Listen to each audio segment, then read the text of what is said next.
The elevator doors closed behind me, and a chill crawled up my spine. The lights flickered violently, casting shadows that seemed to stretch and twist across the walls.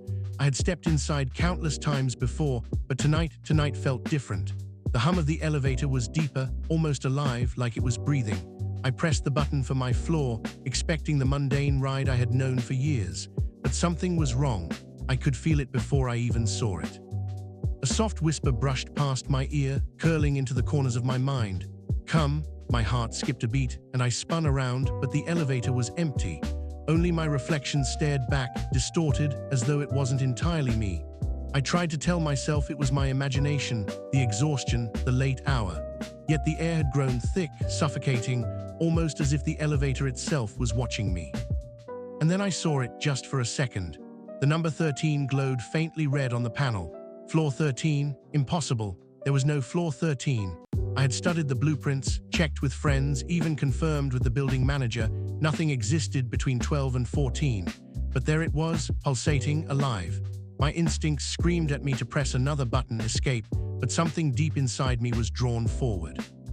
If you're brave enough to follow this story, welcome to Dark Hour Stories, where the shadows move and the unknown lurks in every corner. Before we continue, don't forget to like this video, share it with your friends, and subscribe so you never miss a moment of true terror. The elevator shuddered as if it had hit something unseen. The hum of the machinery warped, deepening into a low vibration that seemed to echo inside my chest. I pressed every button I could, 12, 14, anything, but the car did not respond. Then the panel flickered, and for the second time the number 13 glowed red, brighter this time, pulsating like a heartbeat. My hands trembled. This was no accident. The elevator had chosen to stop here, at a floor that didn't exist. A cold draft swept past my face, carrying a metallic, almost rotten scent. I swallowed hard, feeling my pulse hammering in my throat. And then I heard it again, a whisper impossibly close, brushing against my ear. "Come." It wasn't soft this time. It was insistent, urgent, beckoning. My mind screamed that I should run, that I should press every button, smash the emergency panel. But my body froze. Some part of me, something I didn't understand, was drawn toward that impossible floor. I glanced around the elevator. The mirrored walls reflected me perfectly, or so I thought. But then I noticed something. My reflection lagged, almost mimicking my movements too slowly, curling its own faint, shadowy smile. I blinked. It was gone. No, it wasn't gone. The sense of being watched grew heavier, pressing against my chest, filling the car with invisible eyes. I tried the emergency button, shouted for help, anything, but silence answered.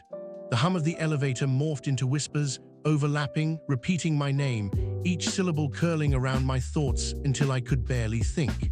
And yet, I couldn't look away from the number 13, glowing red, alive, beckoning. At that moment, I realized the truth. This wasn't just an elevator ride. Something beyond my understanding had chosen me. Something patient, waiting, something alive. If you're feeling the tension, remember to like, share, and subscribe to Dark Hour Stories. Every floor has a secret, and every story we tell hides a shadow waiting for you. Keep watching if you dare.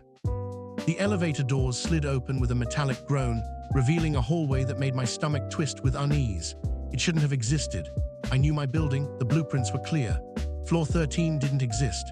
And yet here I was, staring into a long, narrow corridor bathed in dim, flickering light. The wallpaper was peeling, curling at the edges like fingers reaching out.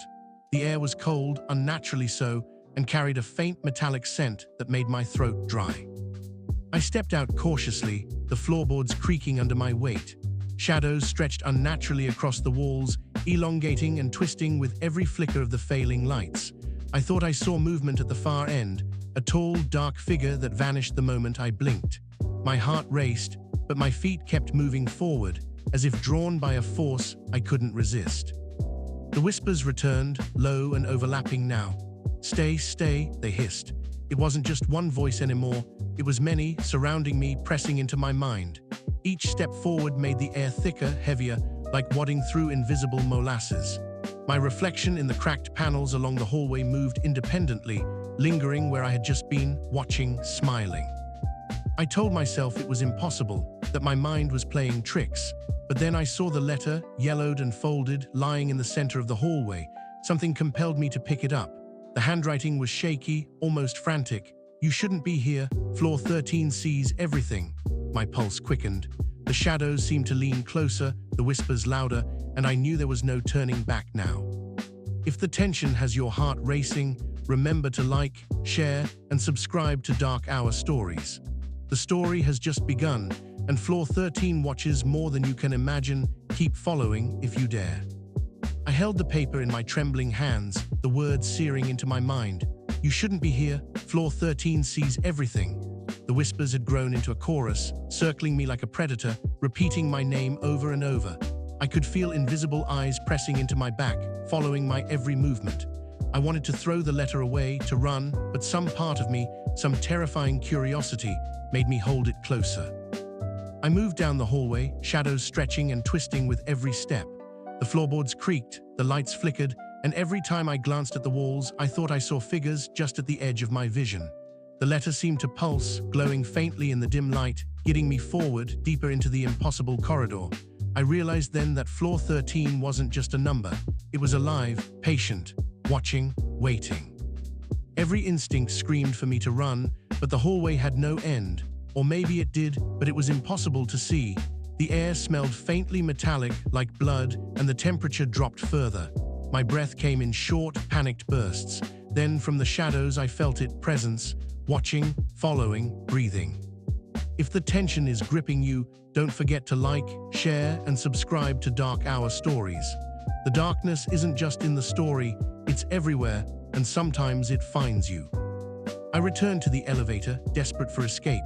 The doors slid open, and my heart skipped when I saw it, the number 13 glowing red again. I stepped inside, my reflection in the mirrored panels showing something I couldn't understand. There behind me was a shadow, taller than a human, featureless, moving in slow, deliberate steps. I spun around nothing. The elevator hummed strangely, vibrating, almost alive. The whispers returned, now chanting my name, faster, louder, overlapping. Panic clawed at me, yet I couldn't move. The elevator had become a prison.